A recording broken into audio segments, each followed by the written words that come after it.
Google Developer Student Clubs train hundreds of thousands of university student developers globally while having fun getting to know other students at their school.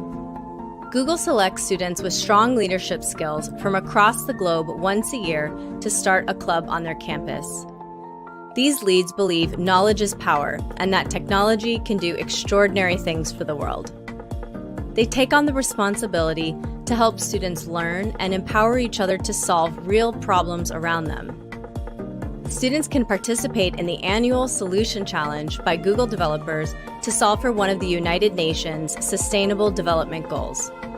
Join us in building a global community for students in technology.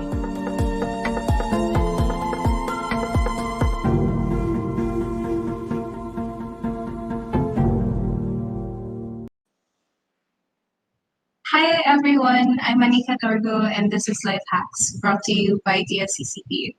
Today, in our first segment entitled Leveraging Your Skills, we'll be sitting down with our wonderful, ambitious, and highly accomplished guests to talk about their lived experiences in the context of business, being a startup founder, and everything they managed to pick. For that, we have a special presentation by our keynote speaker, where she delves into some of the life hacks she was able to pick up. Journey of being a former CTO at One Export, lead at Women Manila, graduate of Developer Spaces Women Developer Academy. Without further ado, Miss Karen Matala. Hi, how are you today? Thank you so much for inviting me. I'm going to share some thoughts and experiences I have had as a former tech co-founder of One Export. So I hope by the end of this conversation, you can take away something to leverage your skills or test those business ideas you have. So a little about me. So my name is Karen Matala. I'm a developer at jog.co and I am the former Chief Technology Officer of OneExport.net. And I also work for Carmody Rocket Internet's product, and then Comude, a Japanese startup, and then Hewlett-Packard Enterprise, an enterprise company. And I'm also, as a side initiative, I'm a lead at Women Who Code Manila, where I hold study groups in PHP language. And I'm also a graduate of Google Developer Space Singapore Women Developer Academy. And maybe most of you, just like me, a plantita who discovered your green thumb while stuck at home. So first off, starting a business. Maybe 2 or 3 decades ago, before the internet was founded, starting a business is incomparably hard versus to what it is now. It is hard to test ideas on scale. Today, you can test your ideas cheap and sometimes almost free and get feedback instantly. What matters is the execution. I would recommend reading Radical Focus. It's a short read, like you can have it read in 1 hour. It's not important to protect an idea, it said there. What is important is the time it takes to make it real. So protect your time. A friend also told me that time is your currency. So it's really that precious. So it's all about how you can test your idea into small, actionable experiments and iterate from it.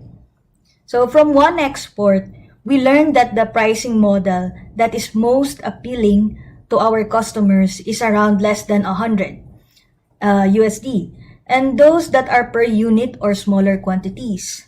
We used to have it by wholesale or by the case. So it isn't like overnight we knew that the pricing acceptable price is $100, right? We had to test like on a weekly basis. And another example would be Grab. So Grab would say and do business by failing fast and cheap. You can still see it, Grab, do it the startup way by navigating on their app and see some Google Forms of surveys before they even code it or invest on a team to build that service or feature. So until now, you can see them do it. Like they have these CTAs or call to action buttons that actually leads to Google Forms. So using that, they learn fast. They know that, oh, this is going to fail, and then they fail cheap.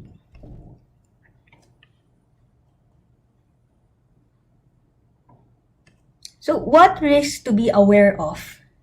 Having an idea of taking over all the big market share immediately. I mean, I am a victim of this as well. Like I like to be the next Amazon AWS, right? Which has the whole market share or the big chunk of it. So start small. Have a niche or a specific small percentage first. Talk and know your target audience. We literally interview and record our meetings with customers to understand them better. And some of it served as our reviews page because along the way, they would say good things. And we take note of that and it serves multiple purpose. A reviews page, maybe some feature set. There will be people who might copy the idea, and that's why you have to execute faster. But regardless, sometimes others just try to copy and not succeed because they find out that it is more than just the code. They can copy the theme, the code base, but it is about the process put in place to execute your idea. Ship faster and learn fast. Another would be over-engineering things. As an engineer, I like to build things. And as I progress in the startup ecosystem, it is not just all about coding itself, but really working with people, getting feedback from your customers or potential customers. It is way better to have a scrappy code than a perfect code that would actually take years for you to deploy it. So it would just cost a burn in time and money and not learn anything. Not sticking to your OKRs or objective and key results and losing focus. Objective is one inspirational thing that would make you jump off your bed, and the key result is something that scares you that you won't achieve it. Because it is hard and it is a number. It's a number that is measurable so that when you look back after a quarter, you can really see where you are and where you are going.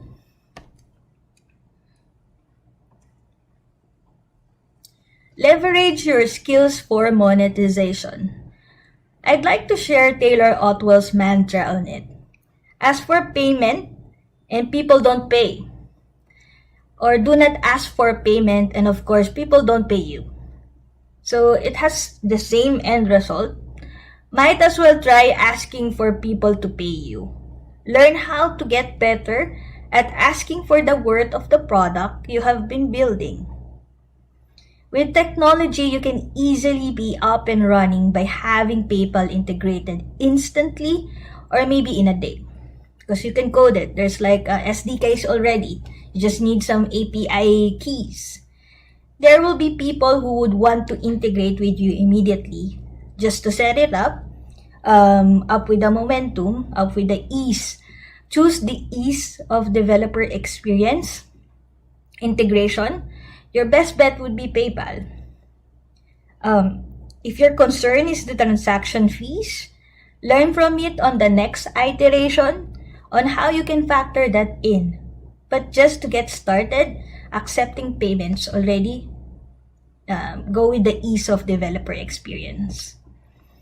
If another payment gateway is going to take another 2 to 3 weeks of integration, because you're going to meet the payment gateway, going to settle some contract with them, ask the finance team about the subscription of the new payment gateway. It's going to burn time, right?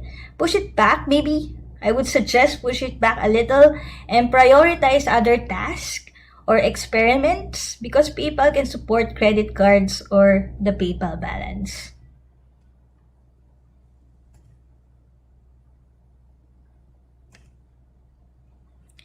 No-code and low-code tools. It is no doubt that you can build things, but to ship faster and POC or proof of concept that idea, kickstart and validate your experiments without a single line of code. At the first few months of One Export, we used Webflow so we can create and change our landing page faster because back then, our developers were not as fluent to CSS. We used Webflow to augment the front-end development to it, and in parallel, we code other back-end features. In Airtable, you can enable it to be more than a spreadsheet.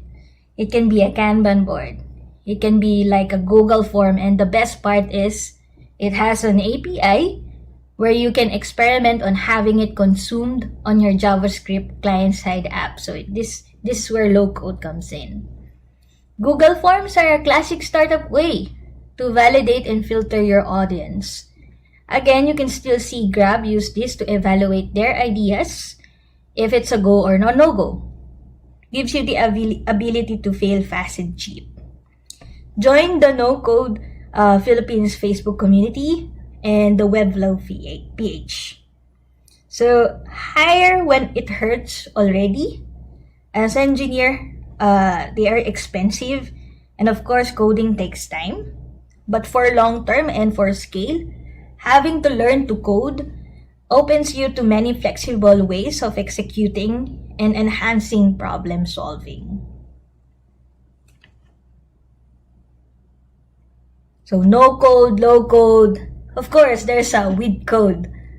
So with code tools, you create the tool. Sometimes you will need to create your own tool because of the cost or other important factors like speed and quality.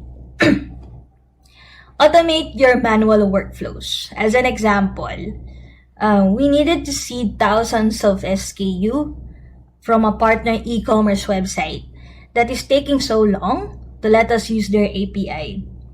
Downloading it by hand could have taken us weeks. Automating it through a Python script took us only 4 hours, coding and planning included. The download only takes now minutes, so it's really on scale. The value speed of deploying thousands of SKUs on the same day is a win. Now we continue experimenting without blockers for those SKUs. The script is here. You can download it there. It's really a one-pager only. So it's fine to code scrappily. It's disposable and you just move on a weekly basis.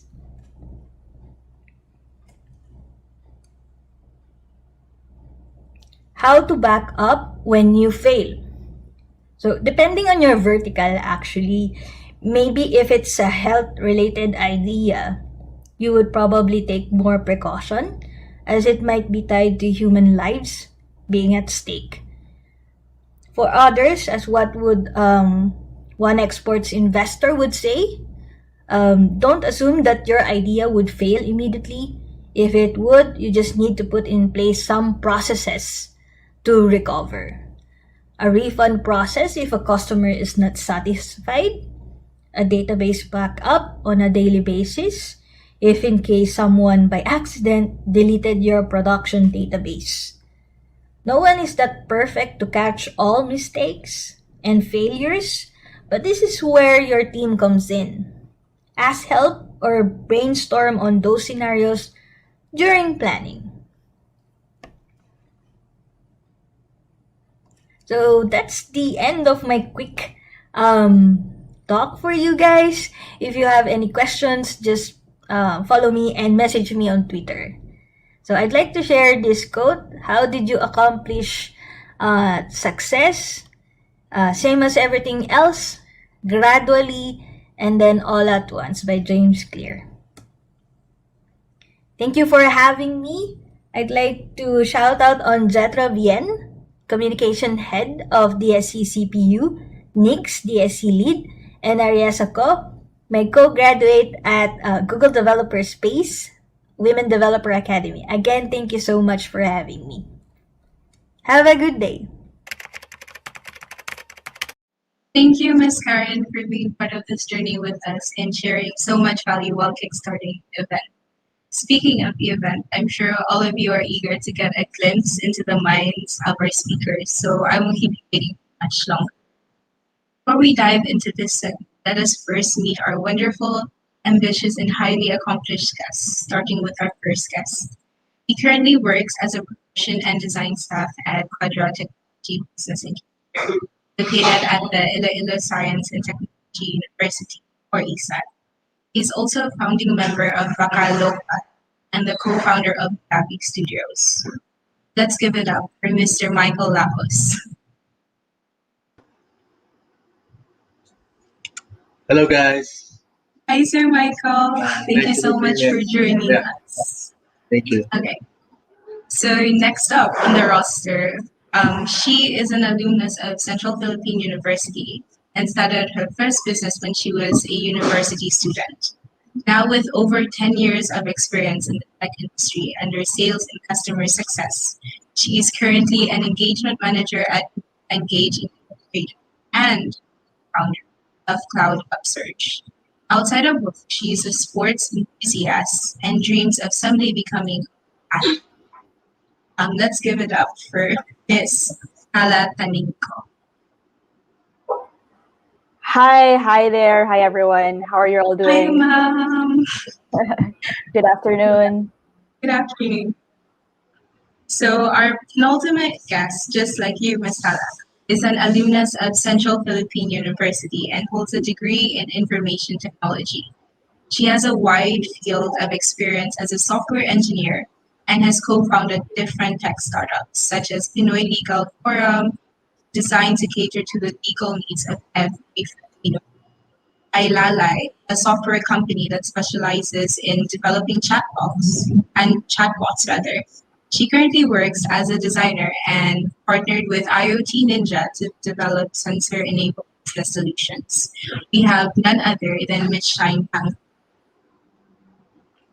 Hello guys. Hi, ma'am. Hi. Yes, hi. Good afternoon. And last but not least, we have a woman who, as I mentioned earlier, has worn many hats. She's a developer at Jog.com, a plantee lead at Women Who Bird Manila, co-founder to businesses such as Rapid Transcribe and One Export, and a degree holder in computer engineering from the Mapua Institute of Technology. Without further ado, it's Karen Mapala. Hi, good afternoon. Good afternoon, ma'am, and good afternoon, everyone. Um, I'd like to thank all of you for being so willing to share your experiences. And since some of the questions get pretty deep, I'll start us off with something very light. What was the highlight of your week?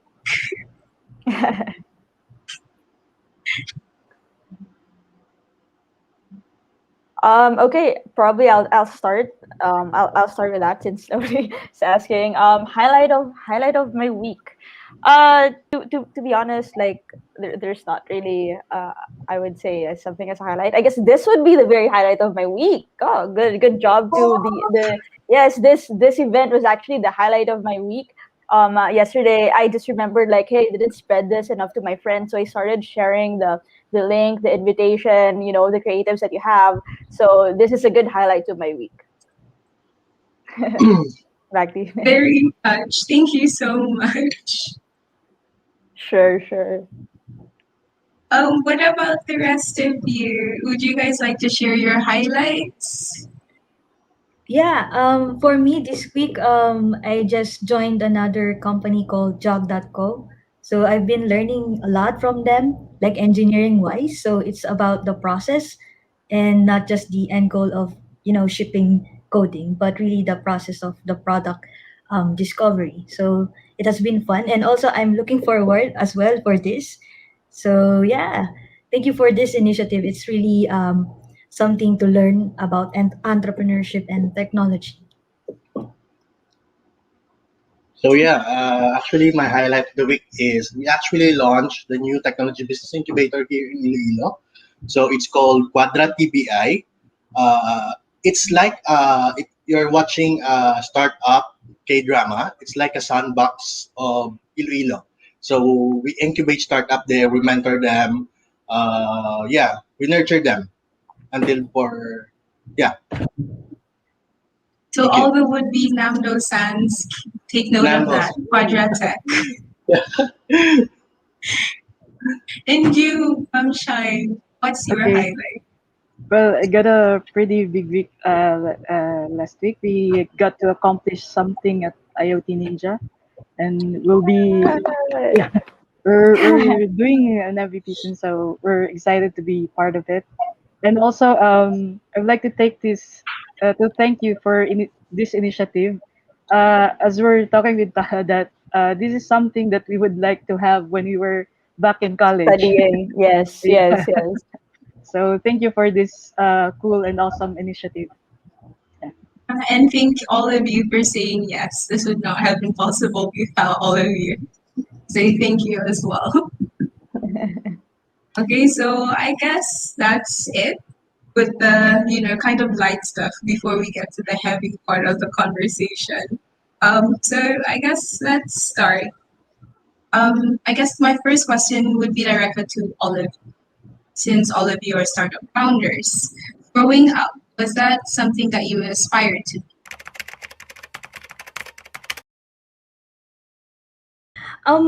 For me, no, it wasn't. I just really wanted to be a software engineer. Being a software engineer alone as a goal itself is hard because it's a lifelong learning journey, but it became a key skill for me to try joining startups. How about the other founders? Uh-oh. Is that my connection or Karen's Uh, connection? I, I think Karen, I can hear Yeah. you. Yeah. Okay. Okay. I think she got frozen. Yeah, she got disconnected. Okay, she got Oh, disconnected. Okay. yeah, I guess, Mom Shine, would you like to kind of continue the thought process that Mom Karen was sharing with us? Yeah, similar to Miss Karen, I was also a software engineer, but while growing up, startup is not yet on our vocabulary, so it's not something that we've dived into. The concept was started or introduced to me when I was already working, so it also paved way for me to join several startups before getting into what we have right now. Okay, so. Thank you so much. So I guess that's one big thing that's different, the generational gap and the amount of resources that are available to my generation, say. What Yes. about you, Sir Michael? What are your thoughts? Is being a startup founder something you aspire to be? Siguro no. When I was in elementary, I decided to become an entrepreneur since I wanted more money. No. I have small saving amounts of 5,000 pesos at that time. I tried to invest it in a small sari-sari store business with my mom. With a passion for local products, we sell uling, vinegar that comes from a local farmer here sa aton lugar. Yeah, siguro I was an entrepreneur back then when I was a small child pa lang. Yeah, I think that's it. I guess that leaves us with Ala. Yeah, so I can relate a lot with Michael. So similarly, kanina a while ago also with Shine. Siguro when we started, when we like me, Shine, Michael, when we started, it wasn't really called startup. There wasn't that Yeah, hip Yeah. word that was attached to it, startup. So we just kind of did something that would give us profit, I guess. Business or something. And how it started for me is again, as I said, similar to what Mike was saying. It's funny, like my college friends would agree because like today we were reminiscing, and I remember like my first customers were my classmates, because I would sell them things as simple as cookies, and it's just it starts there. It starts there. And I had also like I was selling lanyards before, like anything that would spark interest, and then that's how my journey started. I guess I guess my very first business that I would say I would call as really as a business was my t-shirt business. And when you're very young, sometimes you're so naive. That's just the thing, I guess. When you're young, you're very naive, as in I didn't think about the risk or competition, or I didn't think about all those stuff. I just started right away. I got some designs, and then I started right away. And I got quite surprised, and I was like, when I started, I posted it up. I thought like, okay, this is, yeah, I'm starting my business. I posted it on Multiply. At that time, it was Multiply. If people here still, know that website. And then after I posted, why isn't anybody buying my stuff? You go back to, and yeah, so that's basically the start. And yeah, I think that I shared enough already. Maybe since Karen is back, she can continue with her sharing. So hi, Karen. Thank you. Sorry, I got disconnected. I don't know why. Yeah, I got started. Yeah, I'm just a software engineer, and it became a key skill for me trying to join startups. And yeah, I missed your story. I wanted to hear it. I was multiplying. Yeah, Um, I had one account of Multiply, but you also I okay. Okay, I 90s used yours. kids, multiply users. Yeah, Same maybe here. Gen Z doesn't know about it. Yeah. Okay. Yeah, basically that, and then maybe it became a key skill because I wanted to edit my Friendster as well. So I just wanted to be a web developer, not really a founder immediately. So, uh, and then I landed a enterprise job as a developer, but then I hear about startups. So I wanted to learn about them, and so I jumped to a startup, a Japanese startup, and then another startup, Carmody and One Export.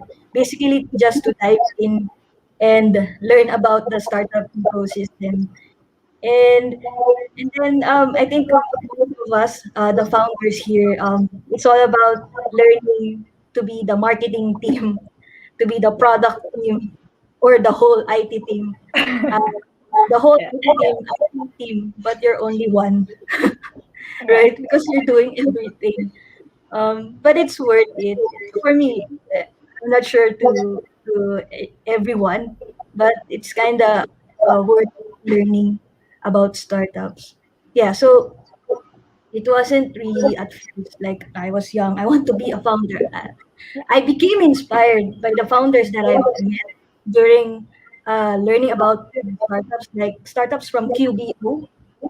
Kubo, Idea Space founders.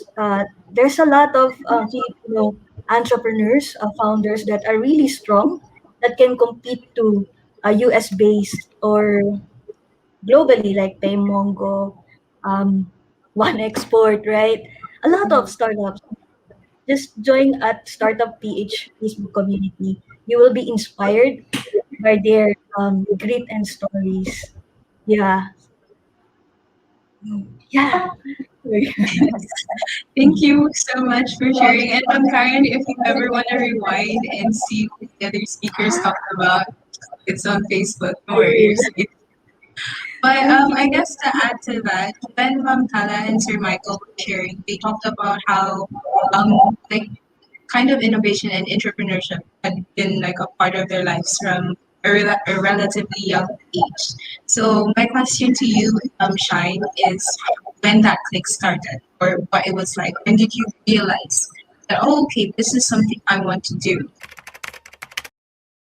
Actually, the journey of joining or creating a startup triggers when way back in 2014 when I got scammed by a service company of a smartphone, and then I created a blog about it.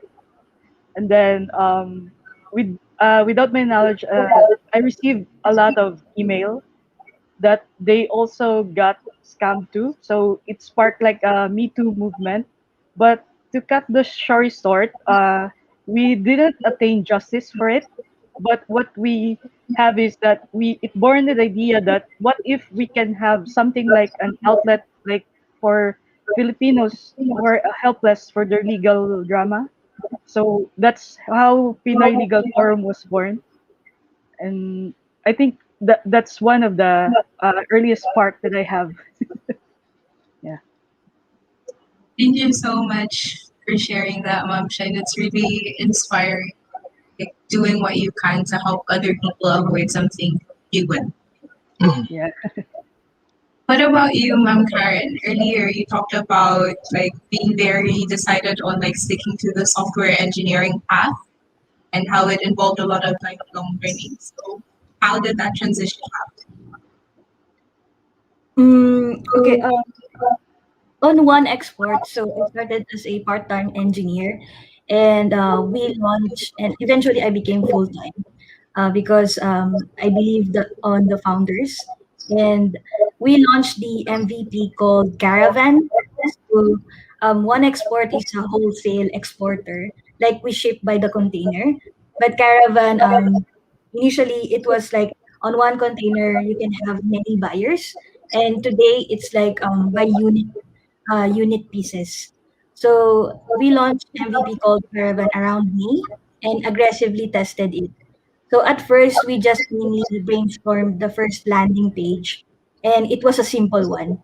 We had two early customers, which were Mel's friends, the founder's friend. I think that is how it is. First few customers mo belong to FNF, friends and family.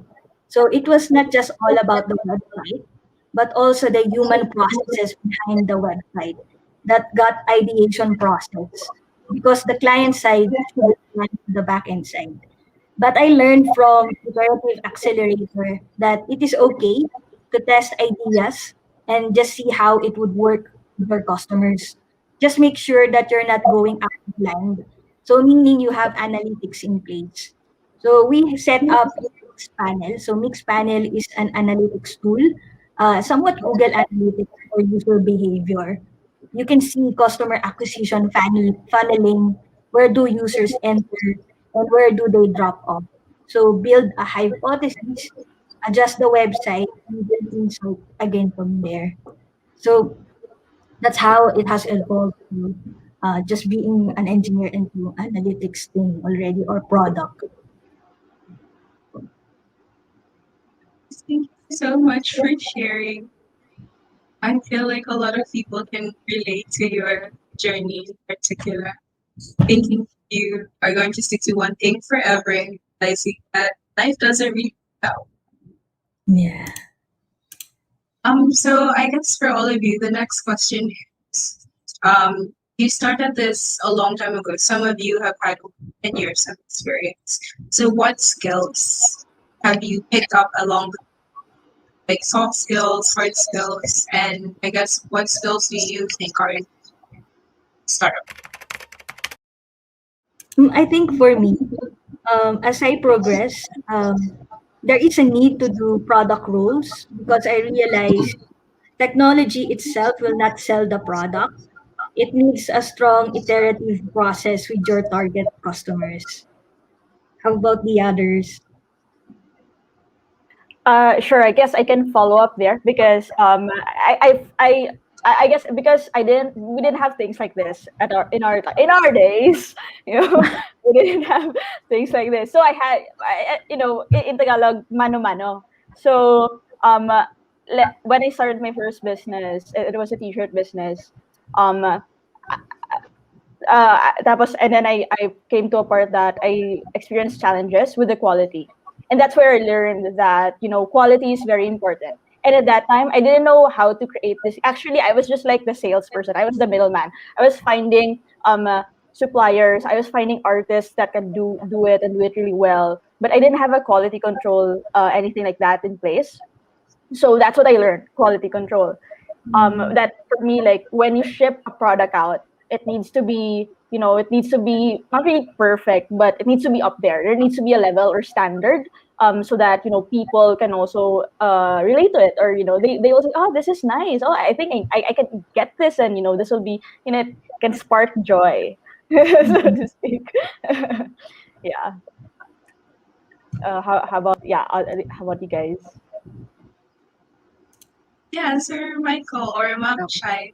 yeah, for me, I can also relate because, you know, what one of the major points that I learned in doing the business is that aside from doing the quality checks, you also have to communicate properly. From tech to the non-tech person, you have to kind of translate the idea or the process that you have so that they can understand what this process is for, how to make them life easier. You have to explain it to them because based on our experience with Tala before, that we have a client that it's in much older generation. So we have to emphasize the use of the technology so that they can be open to it. Yeah, so that's one key thing that I learned. How about you, Michael? Siguro, the best, I can relate to that, no? Communication skills actually is a very important part. Uh, while a script can be useful part of the sales call, it's, sometimes you need to explain more, no? Not just rely on the script or something. So I think every customer is different.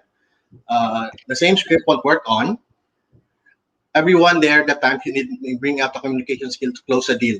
So sa muna, may mga, sorry I need to speak Ilonggo. I'm comfortable kasi to speak Ilonggo. In Bakalokal, we need to explain it sa mga people nga dira nga mag-apply sa amon to have their products on our website. Yeah, I think muna. Mm. Thank you so much for sharing, and to everyone currently watching, take note. Communication skills, quality control, those things are important. And if you have resources available to you to kind of get yourself on that path, take full, take full advantage of. All right, so on to the next question. Now that we're a bit more familiar with your journey and what that entailed, seems fair to ask about the ideation process. What did the ideation process of your current startup like? Yeah, on one export, so we had to go back and forth to the drawing board. We joined an accelerator where we literally every week we ship new changes, or almost every day depending on our investors, with the help of marketing team on the UI UX design. So across the teams we do brainstorm as well. Literally drawing on the Jamboard meets Gmeet. So it's a online tool. It's a free tool wherein you could asynchronously draw things. So it's a Jamboard. So that's our board now. So every week, halos every week, and then we ship on a daily basis, like font color or new section, those kind of stuff. How about the others? Yeah. Um, as for us, we started the startup through bootstrapping, so which means we didn't since oscillator program is not available in our end. I mean, we started in our own from the scratch. So what I learned that everything starts with an idea, but right now since we have a lot of tools, or you can create POC immediately, right? So the question right now is not can we do it, but rather should we do it? So your idea does not have to be marvelous or something like a greater one, but it should also solve a certain problem that painstakingly for the everyday lives of the people. So the bigger the problem that you solve, that's what I learned, that the greater the opportunity is. So no matter what kind of solutions that you have, whether it's just a simple one, but if it solves a lot of problems, the faster you can scale. Thank you, Ma'am Shina. I definitely agree. And you really brought some things to light in terms of having a good idea doesn't necessarily mean that your execution or your product is something that the market is into. So thank you for that. Sir Michael, what about Yeah, when we started Bakalukal, we actually, because of the pandemic, we cannot hold fairs, we cannot do events. So we're thinking, how could we sell our tenants' products, no? So that was it started. So our ideation process is we actually use design thinking process. So we start with empathizing. The second one is defining the problem. The third one is we ideate. This is the tricky part. We always prototype the product before launching it, and then test it.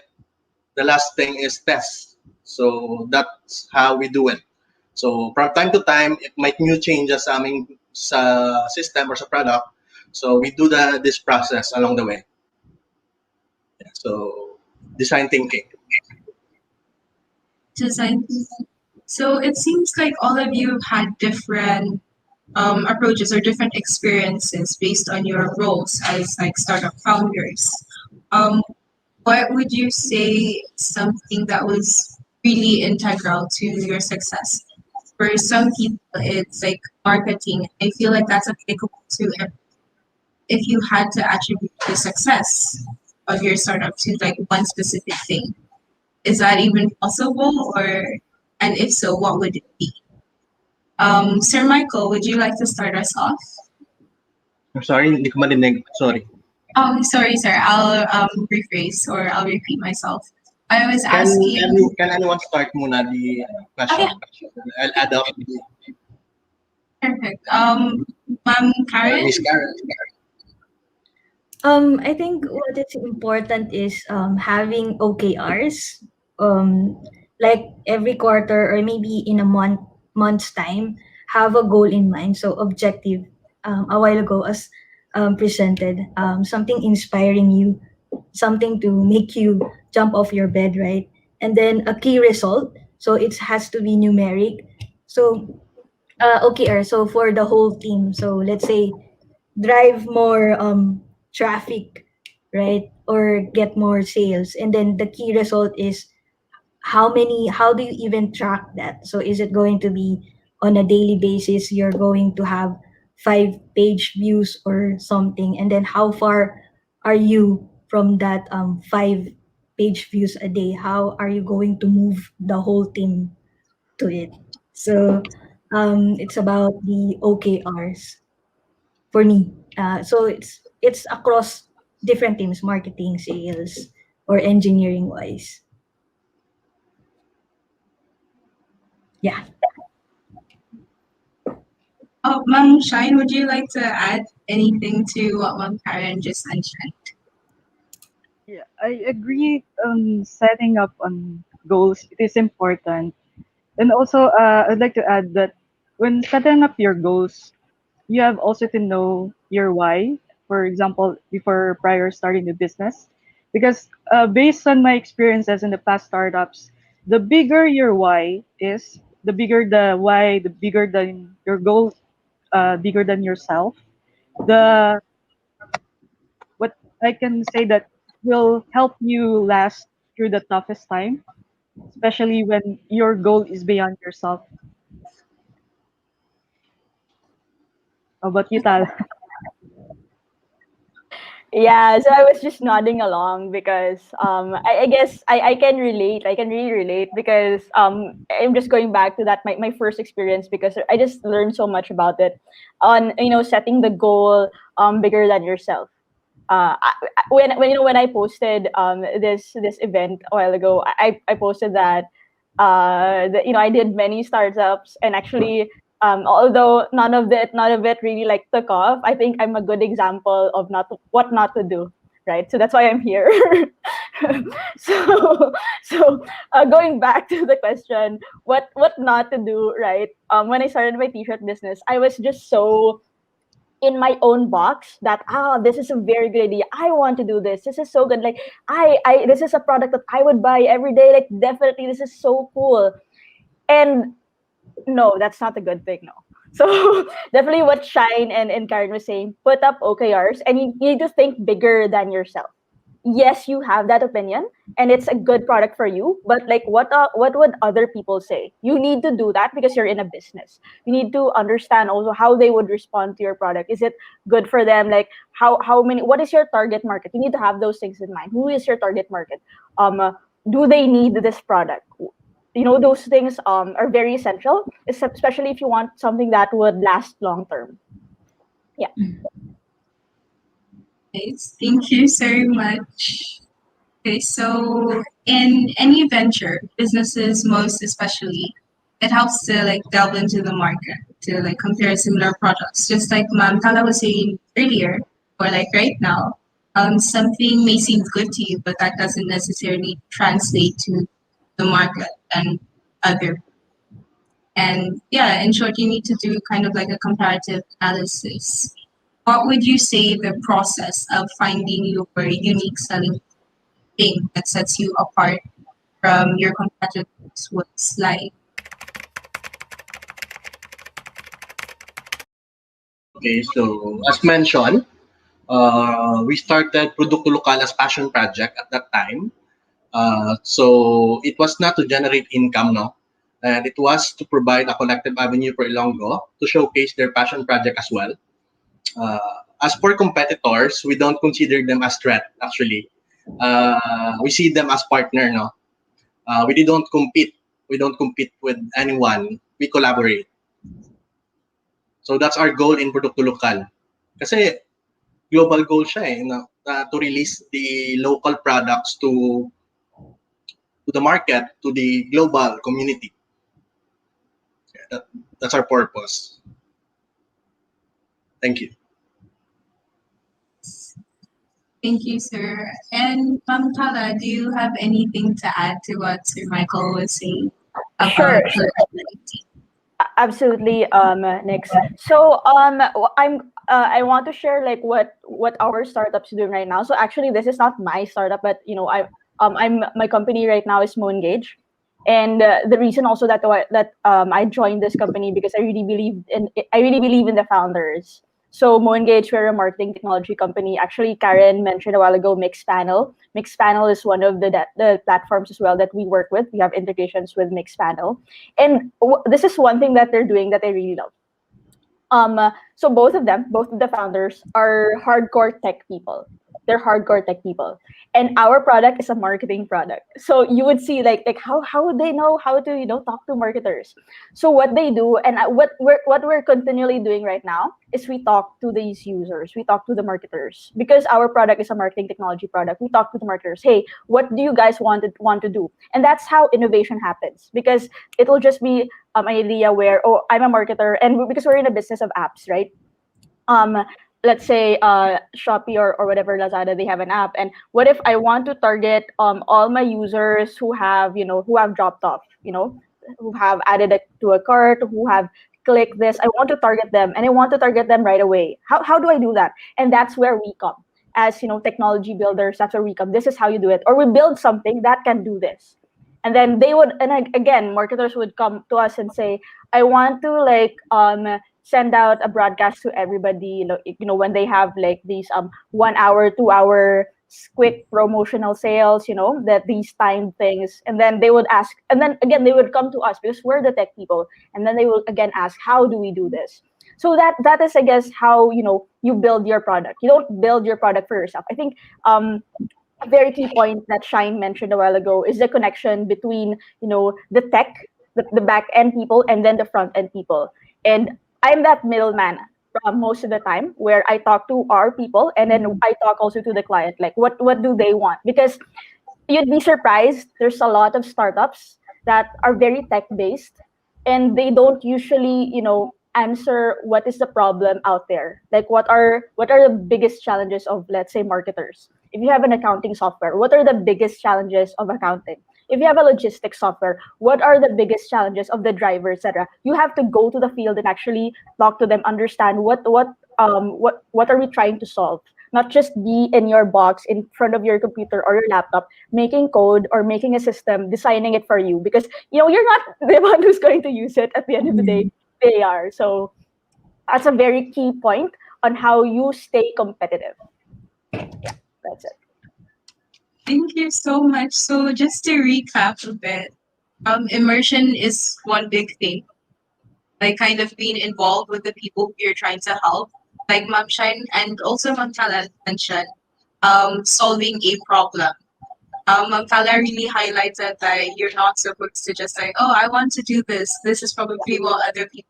So yeah, I guess that's also a big part, actually solving a problem. And I think echoing all the sentiments that you guys have shared, just like having a goal and yeah, having so this one is a bit deep, so bear with. At any point in your journey, did you encounter feelings of self doubt? Yeah, I think most oftentimes I believe this keeps me on my toes and be humble. There are times that if say I'd like to join, even outside of the startup, join a conference for women, I just think through my head that whatever the result is, I will try. So this is applicable in startup as well.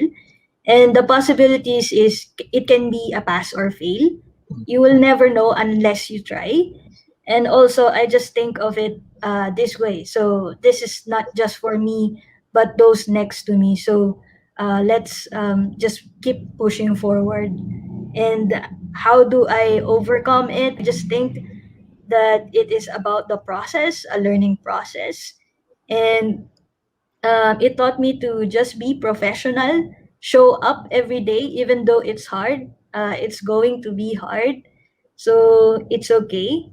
Like there will be dips and spikes, but what is important is the consistency and just show up.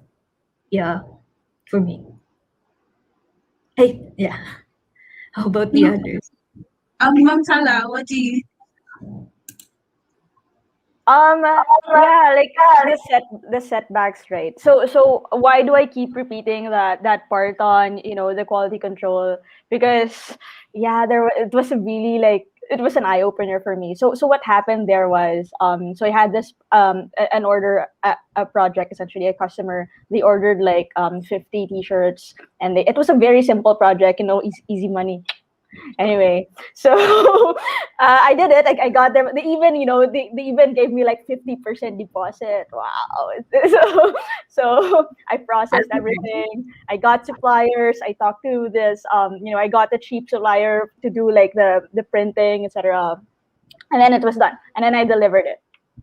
And then I got a call back like, hey, Tala, I don't think the quality is not really good. And that's when like, and then I checked everything, and the quality was bad. And they were like trying to be friendly to me, and they still took like if there was like 50 shirts, they took 7 shirts that were okay, and they had to return back the rest. So that's right there and then you lose money, and that's why it's like right now I've been repeating it time and time again, how very important quality is, because that is one of the setbacks that I had. Like, wow, I just lost what I would thought that would be easy money, lost me like a couple of thousand pesos, and at that time I was still in college still. So even like 5-10K is big money to lose, right? Yeah, so that is one of the setbacks that I had. And after that, it teaches you a lot. So as we all know, experience is the best teacher. And what that taught me is to really pay attention to quality, and also like whatever products that you put out. Again, it goes back to and even if I become a supplier of one product, you also go back to okay, well, what is the process here? Do they have certifications? Do they have ISO standards? things like that. Because and then where do they get it? I'm Nicholas up to that point, which is why segue. I'm now promoting my new coffee brand. Um, Orchard. So this is a coffee luwak. It's from Indonesia, Bogor, Indonesia, and I actually went there to their farm. So I'm just taking you to the process. You don't just get a product, be the supplier, and then okay, let's make money. Yeah, let's go. So this one, I really went to their farm. I really saw like how do they, what were they doing? I know the owner. She's my friend, and all of that. What did they do with the packaging? So you really go that deep right now because of the learnings that you had previously, right? And that was like the big setback for me, I guess. Thank you so much, ma'am. And just to insert, where can I get some of that? Just Yeah, so asking like for a friend. so it's really really newly launched, as in I'm just messaging my friends like if they want to order. So if you do want, you can just leave me a message on my Facebook. Just find my name, Tala Tininko. Just message me, and yeah, message me, just and give me just drop me a message and we'll send it to you. Okay. Yeah. Like check your DMs after this event. Yay! Okay. But yeah, I'm being serious. So I really want to order.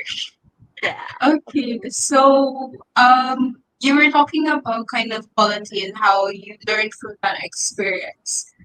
What would you and Ma'am Karen have to like give, or what kind of advice would you have to give to the people to start their journey, or people on through the same things, aside from how Karen mentioned earlier that the first step is always the hardest. Once you get past that, then more or less smooth sailing. Aside from that, what advice would you have to give to start up?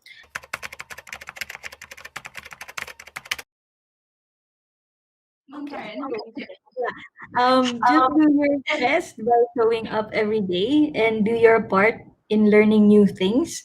So getting the hang of learning new things and getting out of your comfort zone with practice. Um, Try to surround yourself with the right people and people. I'm sorry, I'm echoing. Or maybe it's just me. Try to surround yourself with the right culture and people to reinforce your strengths and weaknesses. It's going to be hard to find that right fit company, no? But as you look for it, you also learn more about yourself, as I learned as well. So I learned just to give my best and try to look at the horizon. So imagine there's a horizon and look back and see, did I move a little further from where I am yesterday? If not, it's okay. Try again tomorrow. It's not only about the spikes, it's about, again, the consistent small growth. And there will be dips and spikes. Just keep moving forward. And if you need to pause, take a break and please do. So it helps boost creativity. And of course, we are all just humans. We get tired. That would be my advice. How about you, Tala? Um. Well, I know. So in terms of advice, right, to people who are starting, I guess, their journey, or people probably going through the same thing. There's a big so I don't know if you've heard of this book, Grit by Angela Duckworth. I think it's very common now, because they were like testing who are these people, who are these achievers, right? Who are these achievers? Are they like people who are top of their class? Are they athletes, A class athletes? Who are these people? And what they've noticed is that these people who make it are people usually who have grit. So that is like the key word there, grit. And what I would say to that is that you just need to have that, that never give up, feel. I think, I don't know if you also know the story. I think the very also, like for me, um, right now is the story about SM, Henry C. Henry C. His life story is also not the prettiest. Like his journey up until he built SM, right, that right now, the empire. He could have given up so many times in between. He was also like so many things happened. There's so many crises that happened from that time to now, and there's just but what he did was he still continued. He had that strength. He had that tenacity, and I think that's very important. And one thing I guess, especially like for students who aspire to have like big startups or big companies later, big businesses in the future, is that there's no it's not a race. It's not a race. That's what I thought also before. Like, oh, I need to when I reach 20, I need to be this. When I reach 30, I need to be this. When I reach 35, I need to be this. There's really there's no need to hurry. Also, like when launching your products as well, that goes the same way. There's no need to hurry. There's just you need to find that perfect timing when it does. And if the product is good, the product is good. That's just it. um and I want to just again highlight on the part that like what me and Shine are doing right now, because we're as we're friends and we've partnered in a few startups that we've done. We're currently also employed, and that's okay. Sometimes I was also naive before that I need to be start my own business. I don't want to be bossed around by somebody else. I want to be my own boss. I was trapped. I was kind of like first few years I was kind of trapped in that mentality. Now I've learned that having a boss is not that bad. Having a boss is not that bad. You need to find the right boss. You need to find the right company where you fit in, where they have the right values. And yeah, and it doesn't matter if you do one startup, it fails. You do another one, it fails. It really doesn't matter as long as you keep on going. And that's it. You just need to keep on going. You just have to power through. That's it for me. Thank you, Mom. That was actually very insightful, especially around the part where you mentioned how there's this kind of pressure to fit in with the norm and do X, Y, and Z. So yeah, Yeah. you mentioning that and how highlighting how your life doesn't really conform to that. That personally that helped a lot to know that other people have gone through that and are breaking the mold. Yeah, just to add to that, next, I'm so sorry, for prolonging this, but because that's a very key thing, I guess. I was also like in a hurry, so I graduated when I was 19 in college, and looking back, I was like, why was I such in a hurry? Like, having a job is, school is school, school is school, totally. When you have a job, you will miss it. You will totally miss it. And I just wanted to graduate early and start working right away. And now I'm like, no, like there's no, it doesn't matter when you're working. There's no, oh, you're like this at 20, you're like this at 23, you're like this at 25. None of those matter. So yeah, I just hope that again to the audience. I hope that helps. Thank you. I'll try to stay in school as long as possible. I Hmm. hope that doesn't send the wrong message from just staying No, in no, school. no, no, it Yeah. doesn't. Like Okay. stay in school and like just enjoy whatever wherever you are in life, essentially. Yeah, yeah. But yeah, 6 years doesn't sound so bad. Just kidding. Okay, so on that note, you guys have kind of like shared your journeys and talked about the things that are not so easy, and also kind of like Pampala, when you were highlighting besides journalism. So statistically, most startups fail. What would your practical advice to people willing to take a risk be? Because I feel like what hinders a lot of people is not that they don't have a great idea or not that they're not willing to put in the work, but like kind of like financial constraints. Like, okay, I personally, my self esteem would not be affected if I were to fail in this venture, but what would my finances look like after? But if I have X, Y, and Z to take care of, so I feel like that's something that really affects and really hinders people from taking that step. So, Ma'am Tada, Ma'am Shine, like, what would you have to say to them? Ma'am Shine, would you like to go first?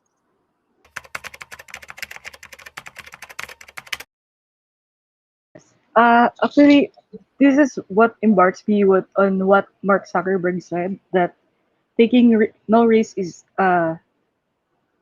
very risky at all. So if you want to have to jump as early as now, I'm not saying that you drop off on college or what, but little by little, you have to work on that idea of your end goal.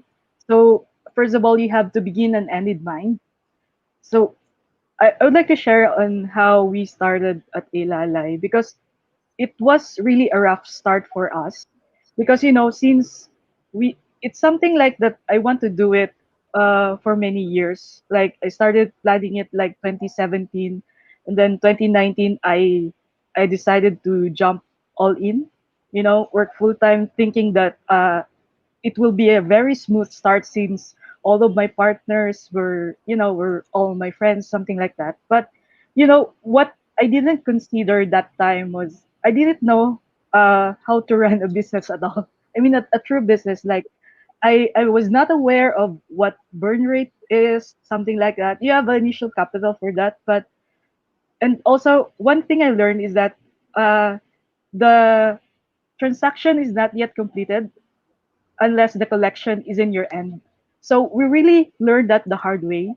So what we had was we lost a lot of money. I lost on my personal account, and then when everything gets tougher and tougher, eventually the partners left me, because they cannot sustain it. So I became a one woman team. So it's really hard. And then when all else fails, I don't have anything. I just prayed to the Lord that, Lord, if this is your will, if you want me to go back to the corporate world, I will. Because, I have a kind of a pretty job at Singapore before jumping in the startup, right? So, and then the following day, a good friend of mine messaged me. He was from Singapore, and he told me that he's in town in Iloilo. And then over meal, we talk about it. And to my surprise, I discussed my current situation was, and I was planning to go back and something like this. And to my surprise, he told me that he want or interested to help me uh, on my startup. So take note that he is a data science guy, the one that I'm missing because in other words, that he complemented my skills and knowledge. So over the weekend, while during his stay, like he was like, we're on the entire weekend we are coding at this hotel room. So guys, that's what IT people do. We just sometimes code on a vacation.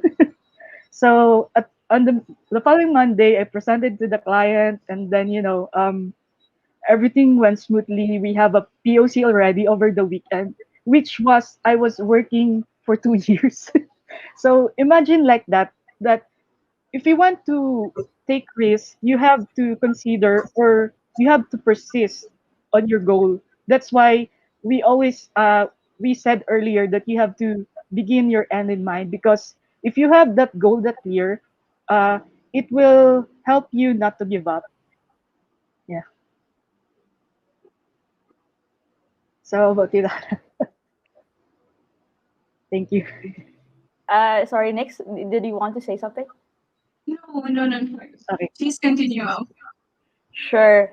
Yeah, that was actually very touching from Shine, and I do like relate to that because that was 2018.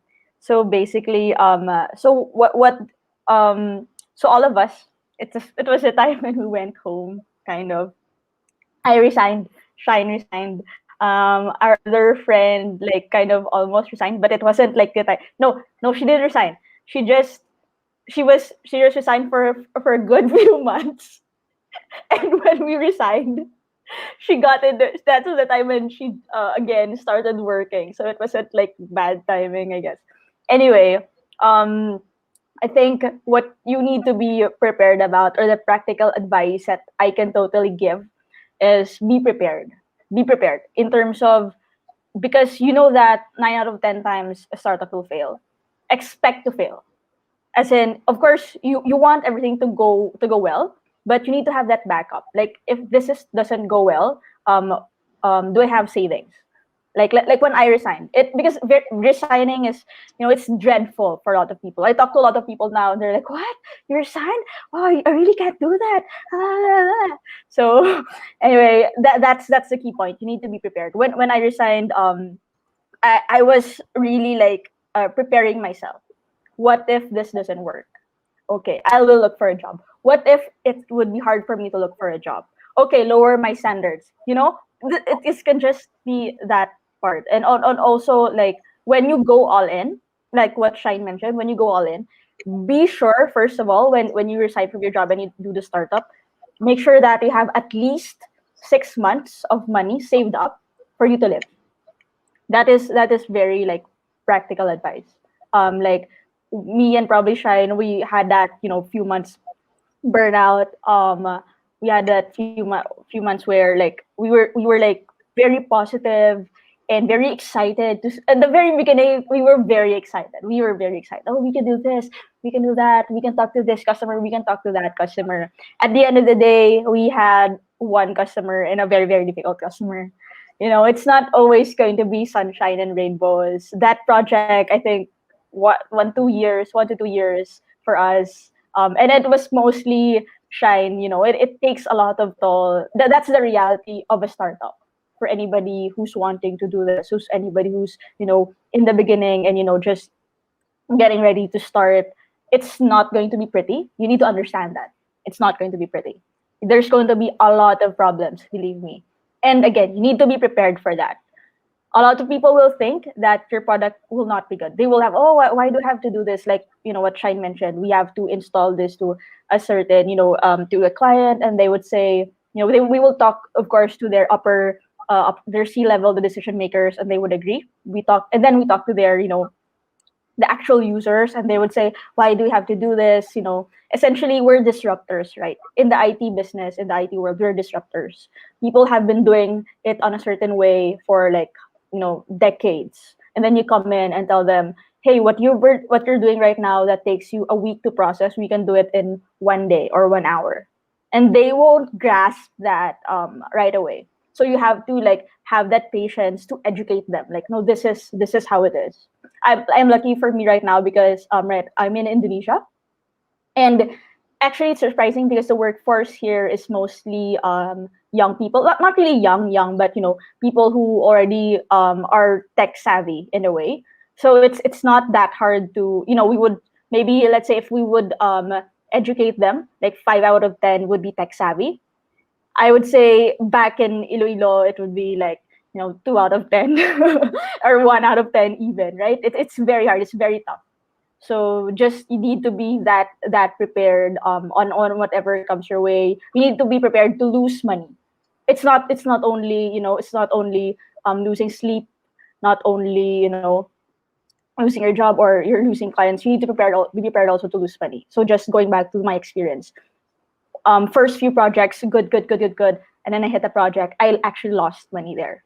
So be prepared of all those things, and understand how you can and learn what the difference maker of a person who stays there when a setback happens and moves on is users who can adapt.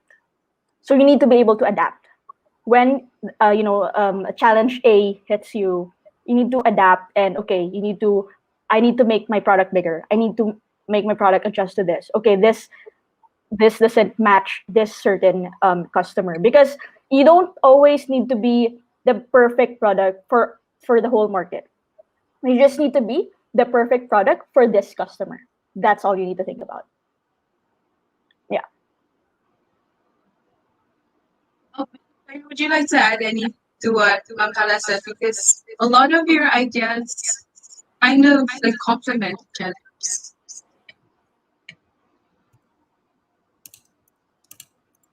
Sorry, I didn't get that. Sorry. Oh, sorry, was I not audible? Sorry, maybe it's my internet I know connection. we didn't get, I think, what you mentioned earlier, Oh, next. okay, sorry. Yeah. I was asking if Shine would like to share anything, because I noticed that a lot of your ideas really complement and really add on to read what the other has to say.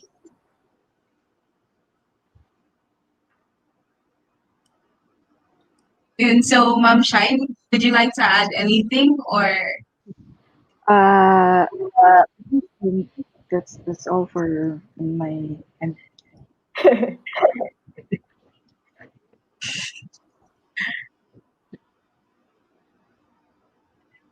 so yeah, before we get into the Q&A portion, I this is actually a selfish question because it's something I'm really curious about. How as startup founders or people involved in startups do you maintain a healthy life work balance? Mhm. I think that's definitely the question in my head. Ma'am Karen. I think it's life work integration, not life work balance for me. Good, Uh, good. Yeah, good word. Yeah. yeah, but does going down the staircase to get my Shopee delivery count? Because that's already exercise, right? I'm on the 10th floor, right? I go down just to pick up my Shopee delivery. I use the staircase, so that's like what do you call it? It's already an exercise. So as a programmer, I kind of have this workspace just sitting all day, right? So I took a few hours on a daily basis to just stretch and walk. So aside from the Shopee delivery, I literally walk on the lobby. I just stand up and walk away from workspace. That's how I do it. But then it's like day in day out. Um, I would learn about coding or read about indiehackers.com. I think it's really a good website just to get some entrepreneur spirit and tech entrepreneur spirit. And yeah, I try to work from Monday to Friday, and then Satsan, try to have some break. And of course, during Sundays, I go to mass with my family online, like the Manila Cathedral Facebook online. So just to keep it safe. Yeah. Hello. Speaking, but yeah, no, I was not. Okay, so I guess if no one has anything else to add, that opens up Q&A. Yeah. So I guess while we're waiting for the questions, would it be all right if I ask you guys some more selfish questions that I've always wanted to know Go, the go, answers to? go ahead. Next, shoot. Nice. Okay. So this is like what selfish question number two. Um, Earlier, Mom Karen was talking about the whole work-life integration. Um, how burnout is kind of like a normal thing, something that happens. Do you ever get kind of burned out? Because I know some people, myself included, doing like the whole online class setup, it got kind of draining to not have that like distinct separation. That this is where I do this is where I do that. Most of the time, stuck in our houses, in our rooms. So, is that something that you guys also experience with the whole integrating your work and your life? Not Definitely burnout is there. I guess I actually believe it doesn't get talked about enough. Burnout is real. Burnout is real, especially now. And also like a lot of people are going out. Although we're in lockdown and COVID is happening, we see people going out and some people bash them. So I think just to shed some light on that topic as well, quarantine burnout is real. Sometimes I cannot fault my friends. They want to go out, they want to have dinner, they want to go out and just go to the park or do whatever, because it's basically been a year of just being indoors, and you have to feel for these people. We all of us were just all humans, right? We also just get tired, although I try as much as well not to go out, but that burnout is absolutely real, and we do whatever we can to to get by. And it doesn't need to be anything special. I just want to start there, right? Some people, I guess, would know there, and well and good for them. They start this new habit. Oh, I exercise, diets, this pandemic. What did you do this pandemic? I learned something new. I learned how to, I learned a new instrument. I learned a new skill. I learned, whatever. That's well and good for people who can do that. For people who can't, it's totally fine. It's totally fine. Just chill after work, sleep. It's okay. I mean, we do what we can to get by. For you, that's just chilling. If it's just reading a book, like for me, it was gaming. After work, I'll just go to. It's funny because I work on my laptop and then I play on my PC. So after work, I'll just put down my laptop, put it aside, and just turn on my PC, and I'm still at the same place, right? So I'm basically almost, I guess, 15 hours in front of a screen. But that's how I get by. I game a lot. I watch series and movies, and it's difficult for me now because my game is actually broken. I don't know why. I've reformatted 2-3 times. Anyway, that's not. Sorry for that. So it's hard for me now. Every time after work, I don't know what to do. So I've been binging on YouTube, like just watching whatever's viral, and Netflix, and yeah, that's what I've been doing. In short, nothing special. I guess Michael would wanted to say something. So burnout. I've been a lot through that, no? Kasi to share with you, I have a bipolar type 2. So bawal talaga akong ma-stress ever. So recommend rin yun ng doktor. So what I do is I can relate to Tala. I usually play games. So every Saturday, I attend my karate class. So I have karate class kasi wala akong exercise talaga. So yun lang yung exercise ko. Yeah, I love a lot of music. Yun. Yun yung ano ko. Yung ginagawa ko palagi. So it's typical.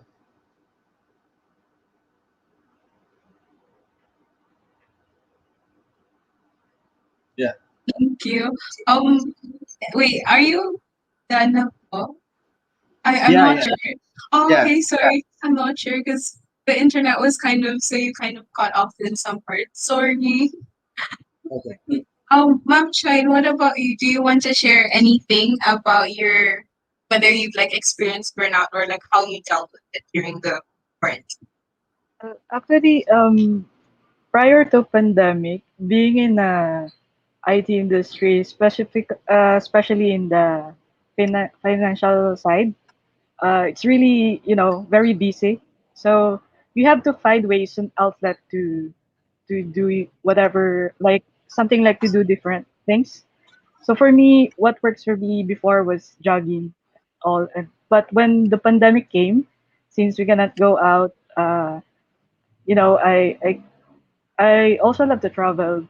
So I was really starting to, since you cannot go anywhere, eh, I'll just tend to, somehow connect with plants and also initiate some other things that can help. For example, like what we did, it's also related to, I know it's kind of doing different things, but on a general purposes. Like, for example, we initiated with repurpose our chatbot during the pandemic with Hallmark Iloilo. Like we pivoted our product for them to help the synergize the local businesses here in Iloilo. Uh, Not only that, but they also help the jeepney drivers to have a job during the lockdown. So I think that's one of those things that I have avoided big burnout during those lockdown. Yeah. Thank you so much for sharing. Okay, so while we're waiting for people to like comment their questions, I do have a couple more selfish questions to ask.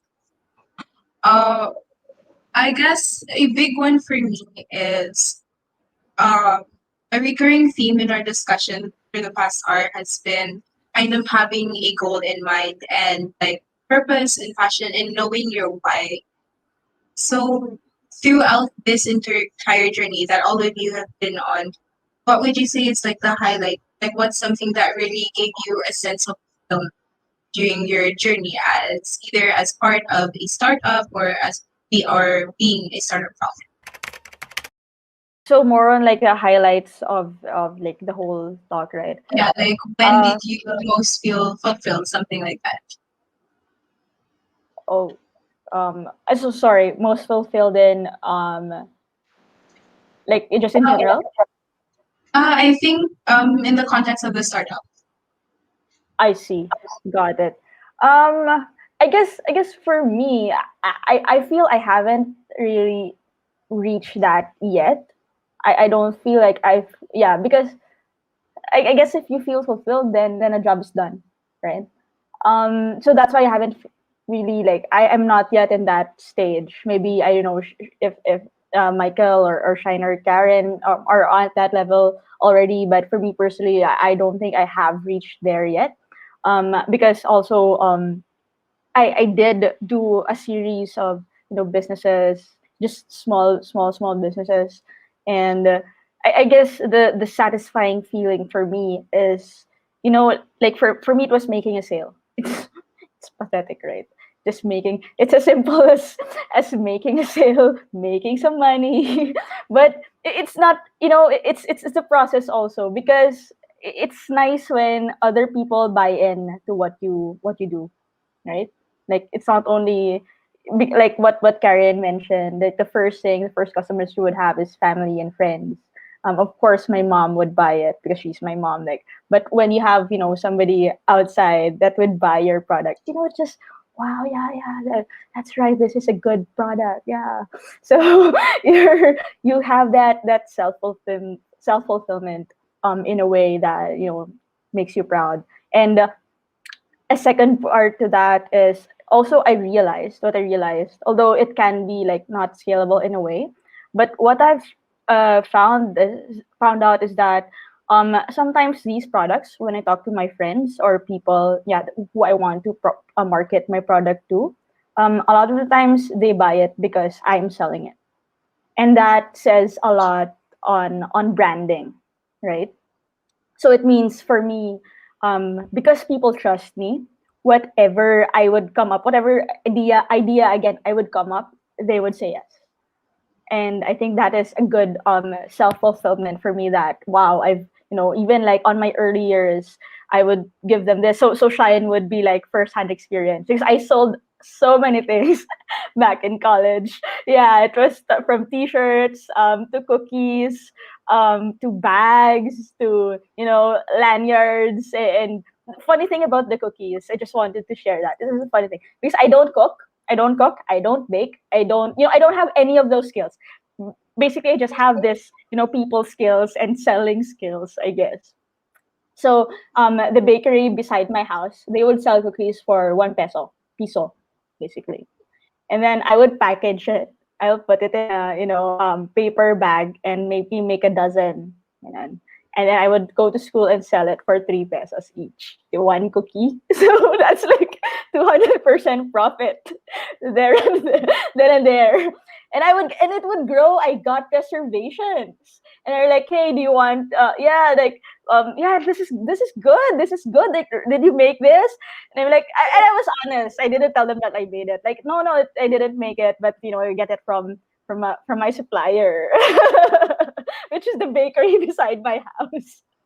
And then I would go to school with 2 paper bags full of like 6 dozens of cookies in a paper bag. And yeah, I think that's an interesting story. I mean, you had me sold on the tea, so yeah, I can definitely believe that. You're a good What about you're definitely a good salesman. What about the rest of you? Have you guys reached that like not really peak, but have you ever felt that like sense of fulfillment or still in progress? I'm Karen. Yeah, maybe on sense of fulfillment. Oh, sorry, I'm echoing. Keep going.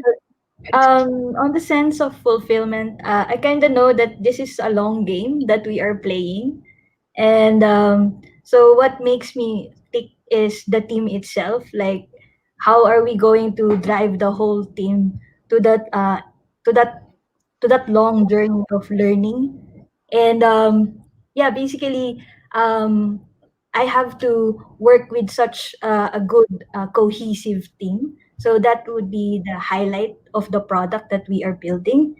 And also, what else? I think when, yeah, I would echo the sales, right? So at first, so I'm a developer, we launched this contact form, right? And the first few months, it was only test mail, test name, right? Test email address. And then after a few months, someone actually used the contact form, and we were like looking at each other. Is this for real? So we were like, is this your tito? Is this your mom? Is this your brother? No, it's real. So when it started to trickle down those inquiries, it is now like hundreds, like 500s from zero, Oh, right?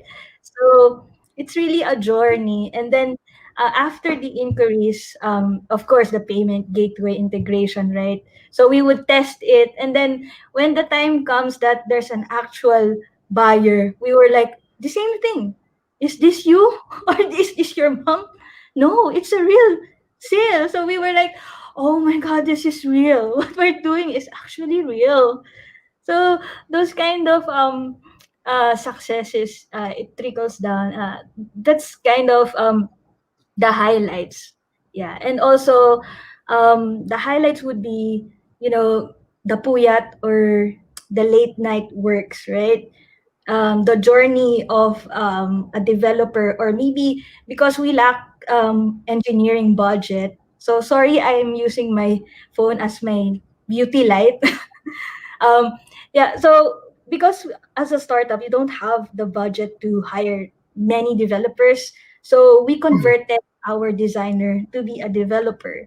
So the journey of her learning how to code, or um, she herself want to learn new things, that makes me happy, and it's also somewhat a highlight. It's a win for her personal growth, it's a win for the company itself, it's a win for the product.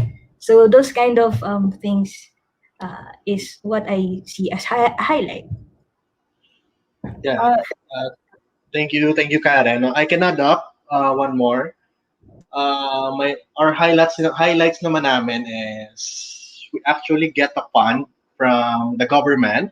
So after 2 to 3 months of pitching the product, we actually get a fund na.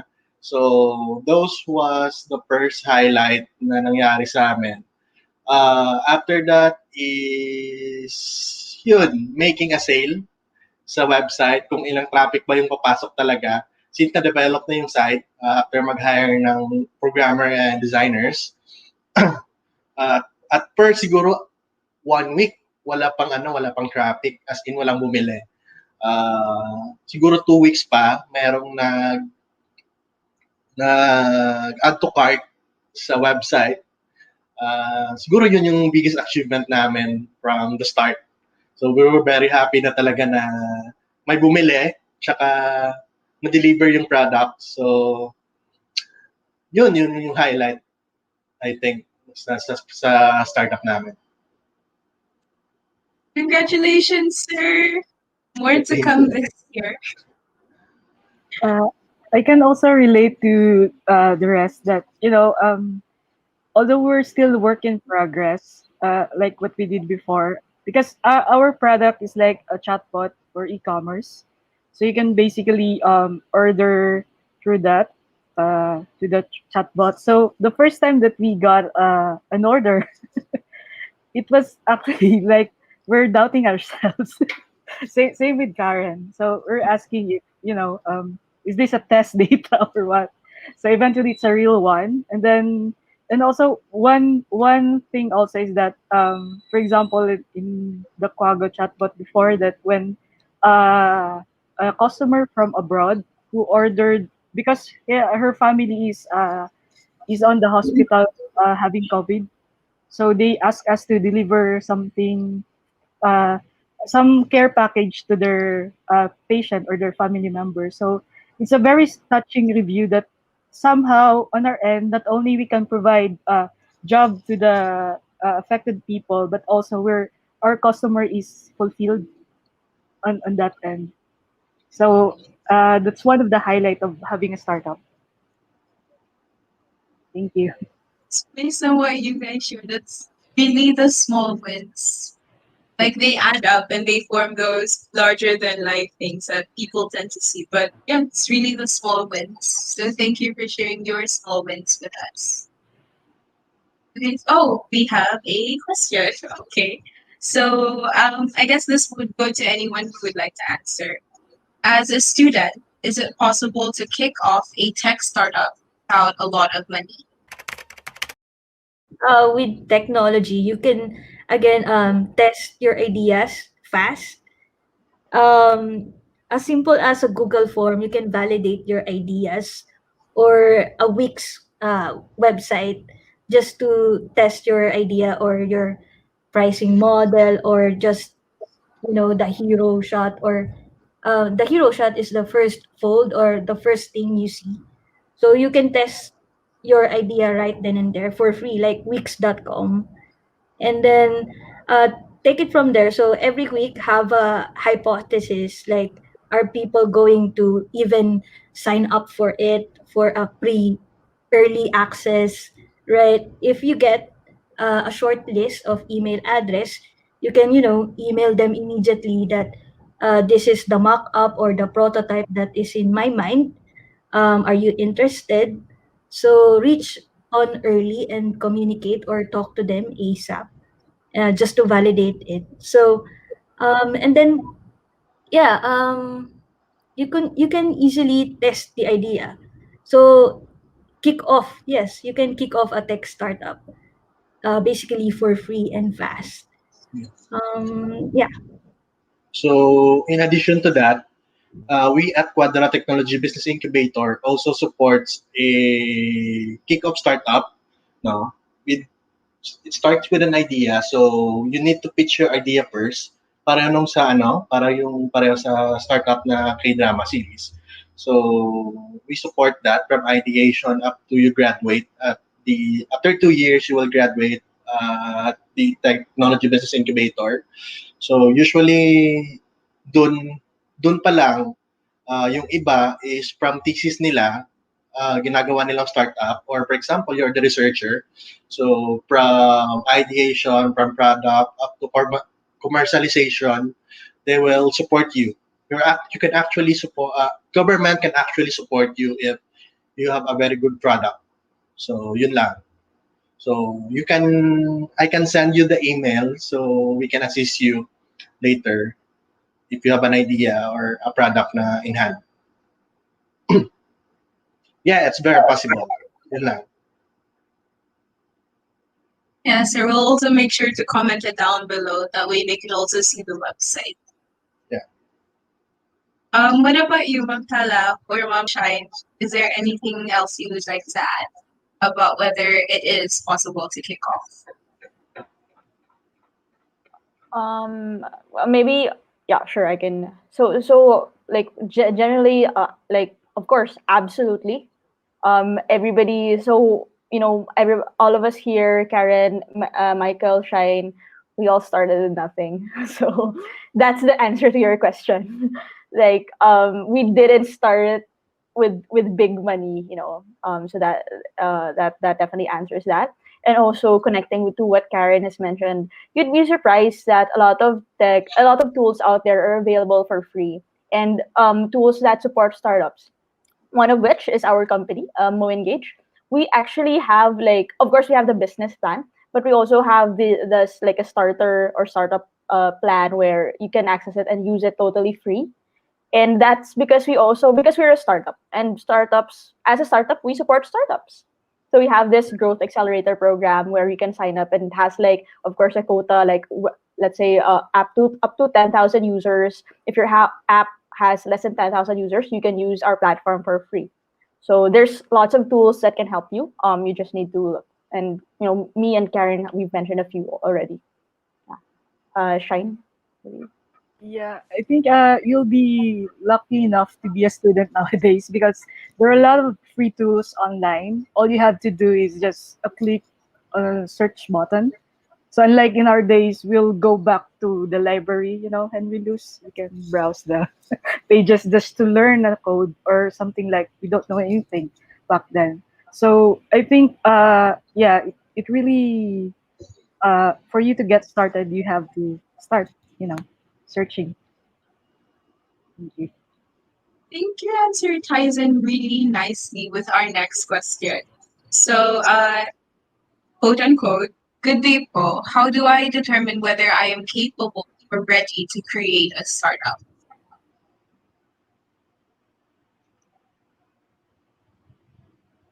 So I guess the main thing is that in our generation, like all of you have echoed, it's different. We have more resources available, but regardless of the amount of information we have at our fingertips, there's always that feeling of like, am I really ready for this? So yeah, what would you have to say about that? For me, as we have mentioned earlier, that you have first to do some planning for your idea. But the faster you validate your idea, the faster you can answer that doubt was. So if you're ready, if you feel like it, I mean, listen to your intuition or something like that. You can learn from all of the founders, even the greatest founders like Steve Jobs. You know, for them they started right in the garage, but right now entrepreneur is everywhere. It's not always in the garage, right? So you can look for an incubator online or something like that. But you know and also you have to like uh develop their reading habits as early as now, because although we have a lot of resources online like YouTube videos, it's really different like if you read the biography from the books or an ebook. So yeah. I'd like to Thank add, you. I'm Karen. like, Yeah. for me, you can never be ready. Like, there's no such perfect handbook of creating a startup. So, but I have read this notion, build in public. It's like you start building the product publicly. So you don't literally code overnight, right? Not unless you're really a coder, right?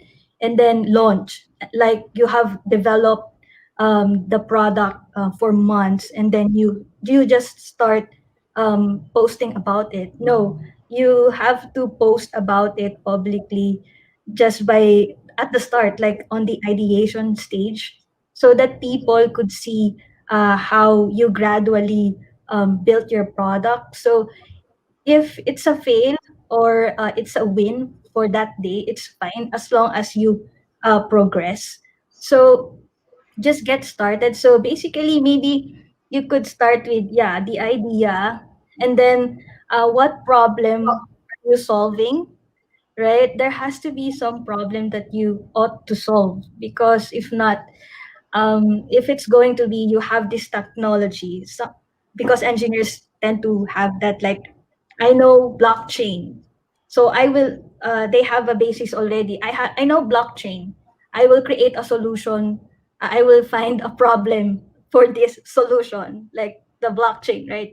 So it's kind of hard to do that path, do the path of you are seeing the problem that is resonating you. It resonates you big time, because you have to sustain the energy to support that problem solving, because it's going to be a long game.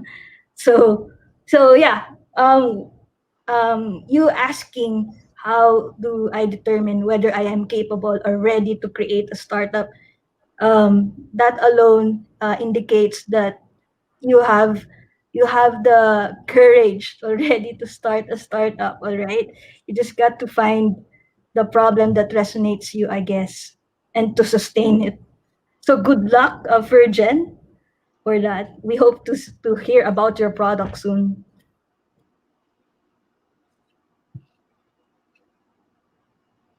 So, Sir Michael, Do you like to add anything, or Ma'am Kala? Yeah, I can add up one thing. Siguro when you're starting, it's good thing na to look for a good team, no? Yung di ka talaga iiwan. Kasi I experienced that. When we started our first startup, uh, most of them are talented, most of them are artists. But along the way, when we encountered problem, so ayun, nagkaiwanan na. So, buka kita lang yung team. Uh, those thing was, yun yung unang fail namin. So, along the way, I look for a good partner talaga, yung reliable. So, up to now, okay yung team. So, kasi nakadepende talaga sa team. Don't depend on yourself, but depend also on your team. That's it. Please, thank you so much for sharing. Ma'am Kala, would you like to add anything, or Sure. Maybe you can add like one quick thing. Actually, like the same thing. What they have also said. For me, the only person that can answer if you're ready or not is you.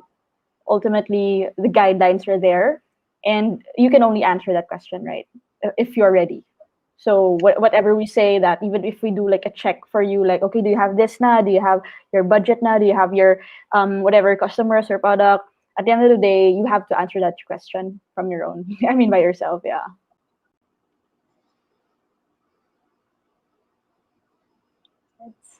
thank you so much, Mom. So I guess that's about it. I really want to say thank you for joining us. A lot of the things that all of you shared, especially towards the last part about being ready, really resonate. The part about building publicly, that's really something I want to look into more, especially because I think it has the unintended side effect of keeping you accountable. So yeah, that's definitely something to look into. Just to So sorry, next. Sorry to no, interrupt go you. on. Just to add to that, actually, that is exactly what they did, like JFK. That's what they did for the moon project. If you know, so they put it out publicly, like on this year we're going to land on the moon, and they put a deadline. It was publicly announced, and it was 10 years. So that is exactly what Karen said.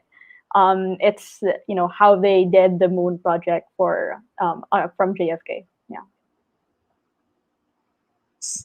Thank you so much. So before we end, is there anything you'd like to promote or share? Just like let everyone know about. Like what are you up to that you'd like us to like support and learn about?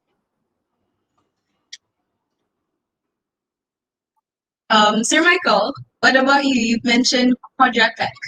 Yeah, you can be. Can you share the link of Quadra on the screen? So follow us on Facebook. It's Quadra TBI. We're actually the newest technology business incubator here in Iloilo City. Yeah, thank you. Also, if you need to buy a local product crafted by Ilonggo, our very own, you can visit Bakalokal. I think that's all next. Thank you. Nice, sir. We'll be commenting it down below. Oh, okay. Thank you. What about you, Ma'am Tala or Ma'am Shine? Is there anything you'd like to like share with us? Maybe some links so we can share with people watching. Currently, since we're partnering with IoT Ninja here, so if you're keen to learn all about Internet of Things or want to um, intern with us, just visit iotninja.io. Okay, that's all. Thank you. Thank you, Ma'am. Okay. I think it's down there in the comment section now. And what about you, Ma'am Tala? What would you like to share with? Yeah, so it's just the we're launching this our coffee business. I don't know if you can see it. Yeah. So it's Kopi Luwak coming from Indonesia. So we have two flavors, Kopi Luwak and Kopi Arabica. It's see, it's very early in the business. We don't even have a website yet. So you can just look for my name in Facebook. Drop me a message. We'll get it delivered to your doorstep, and it's organic. Organic. And it's from Indonesia, right? You mentioned that earlier. Yes, yes, correct. That's right. Okay. But I'm really going to message you after this is over. I'm actually very Yeah. curious. Sure, sure. And it's also available, Karen, if you, I mean, of course, we drop ship in Manila. So if you want to try it, just feel Okay, free to. okay. I like coffee. Thank Ah, you. great, great. Sure. Okay, so thank you, Ma'am Tala. Thank you, Ma'am Shai, Ma'am Karen, and last but not least, Sir Michael. We're really grateful that you guys took the time out of your day to like share everything that you learned in the past couple of years with us. So yeah, thank you, and it was really nice virtually meeting you. Thank you. Thank you, Thank everyone. you. Nice to meet everyone. I thank you, everyone, for joining. Also for the audience. Thank you. I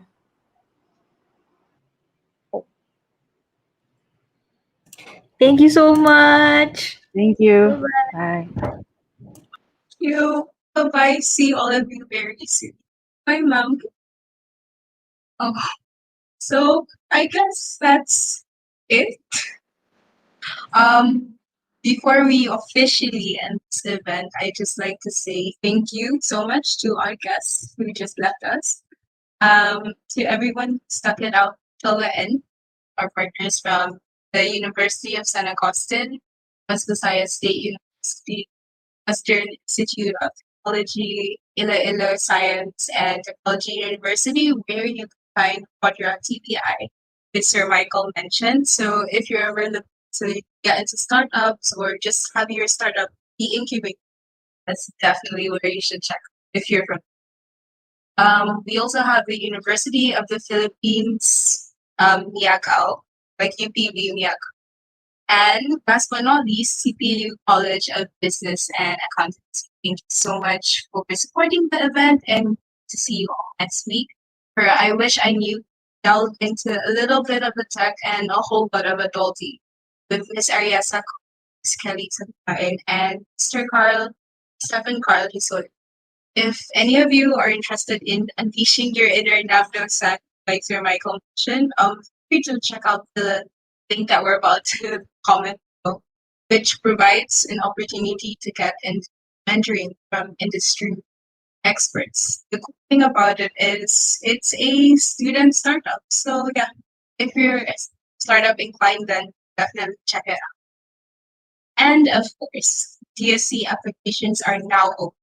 So if you want to be the next lead of DSCCP, or if you want to start a chapter at your school, visit .go/GD with GDSC dash like hyphen. So I guess thank you so much and see you next week.